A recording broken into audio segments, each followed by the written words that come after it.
review how to determine your dominant core region. Jay's standing on a yardstick here that has all 9 core regions from 1 through 9.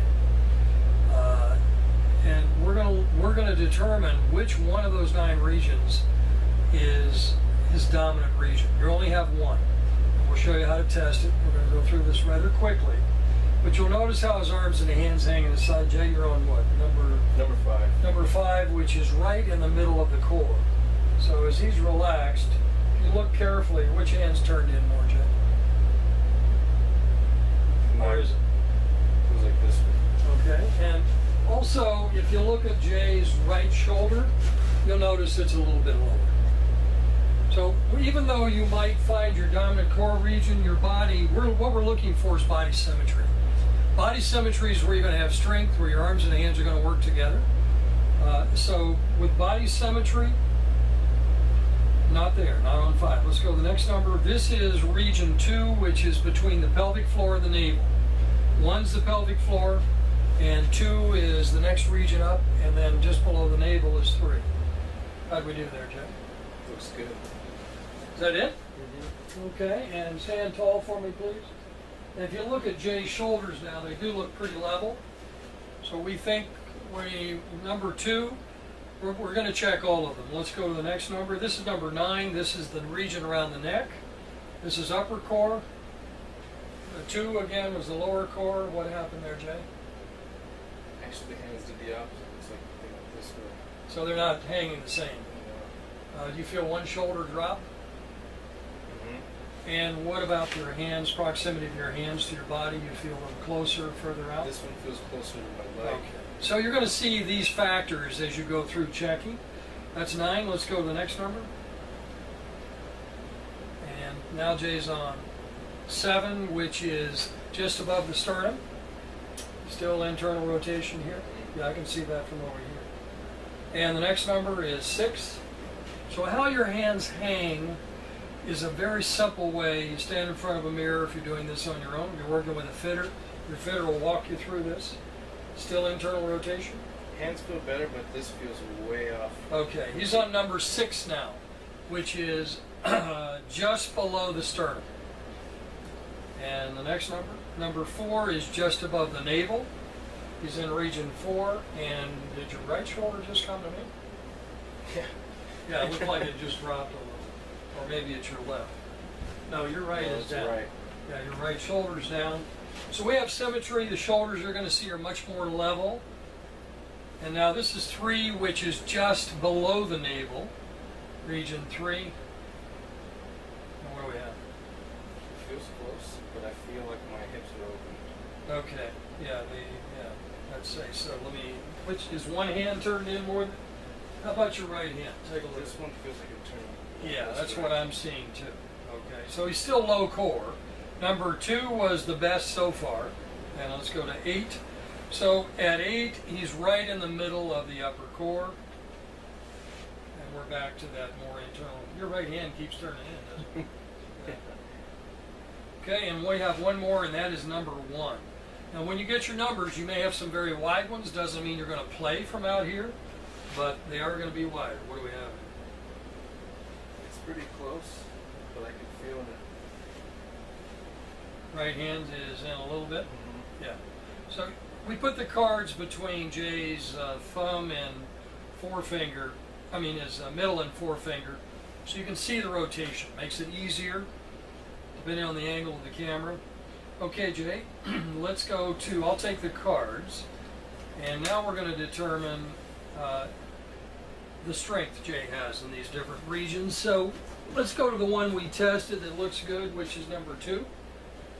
When you test this, you want to make sure your neck, shoulder, back, any of your upper core in particular feels you don't have any injuries, rotator cuff strain, tear, shoulder problems, because you're going to have someone push up on the ball.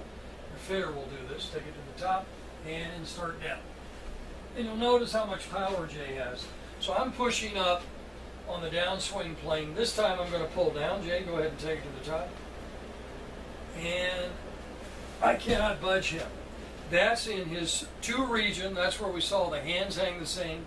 Shoulders leveled out. Now Jay, go to any other number. You want to test as many of these as you choose. You're only going to have one where you have strength.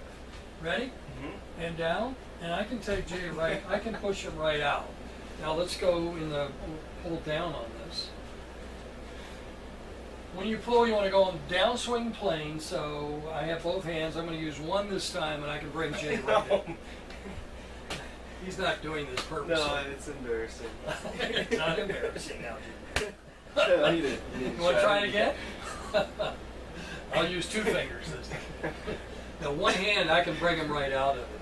Wow. Because the only reason is Jay does not have core symmetry. So let's go to one other number. That was number 9, which is just the other end. So let's stay within your lower core. Go to 3. 2, 3 is just below the navel. Jay is one region below that. You ready? Mm-hmm. And I still have no problems with one hand. Please go back to 2. He's back to the stance width that's recruiting that middle of that low And it's core. a really narrow number.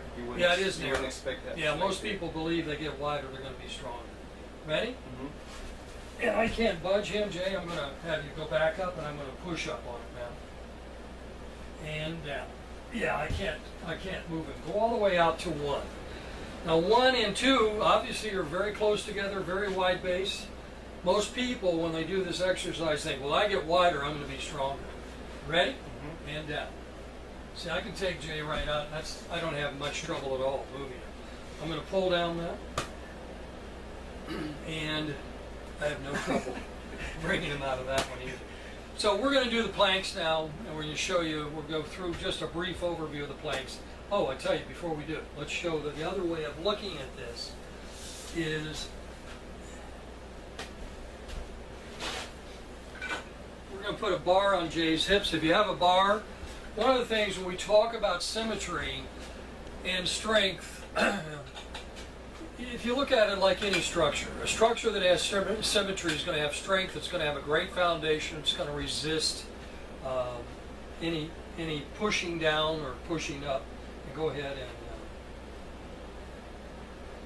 and, now Jay, go ahead and add knee flex. And Jay is he's on number 5, which is the middle of your core. And you can see his hips are rotated to the left. Okay, now he's going to go to 2. This is where we tested strength. And go ahead and add knee flex. And you can see how square Jay's hips are. This is just another indicator of symmetry. Jay, if you go to 9, this is at the neck. And add knee flex. And again, you can see the rotation. I can see it from here. Rotation left. If you don't have a bar, you okay? Excuse me. If you don't have a bar, go ahead and please do that again, Jay, on 9. Another way, you can eyeball it. Go ahead and you'll notice that Jay's right knee is out further than his left. So when your hips open, your right knee goes out. And go to 7. Again, now this is just above the sternum, number 7, and his hips are open. So you can go through all the core regions and go all the way out to 1, Jay. Let's test the 2 within your lower core. We know that Jay's dominant core region now is low. It's going to determine where he has maximum power. Now you're rotated to the right. Where's your left? Am I right? Still open. Oh, it is open. Okay, I can't from here, but it is. It's rotated left. Try number 3. That was the pelvic floor. Now we're just below the navel. And add knee flex. Still opening. Yes. Okay, Still and back to 2. This is the dominant region. This is what you're going to find. And Jay, while you're here, at this angle, let's have you check the way. Now we found that 2 is his dominant region. We're going to go to posture here in a little bit. So to check your dominance, you want to check it based upon how you set your posture. Low core is going to sit down and then bend from the. And now check here. And you'll notice that when Jay lets his arms and hands swing here, his shoulders are very quiet. They're going to track beautifully right back and through. So Jay, go to 9. Now to set his upper core to test, he's going to bend from his hips. And then lock out his knees. Then he's going to add knee flex. Now you'll notice your thumbs don't meet and they're not going to track. So your arms and hands are only going to track no matter how you set your posture in your dominant region. Okay? So we're going to have Jay do the planks now. and then we're going to get into posture.